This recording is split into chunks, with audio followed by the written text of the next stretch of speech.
జన్మభూమి బంగారు భూమి పాడి పంటలతో పసిడి రాసులతో కళకళలాడే జనని మన జన్మభూమి మన జన్మభూమి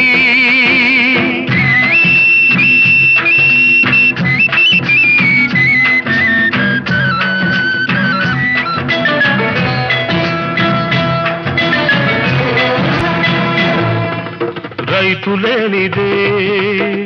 రాజ్యం లేదని రైతు లేనిదే రాజ్యం లేదని ఎద్దుల గంటలు మ్రోగినప్పుడే నీలాకాశం నుదిటిన తిలకం నిండుగా దిద్దుకుంటుంది రైతు పాదమే రామ పాదమని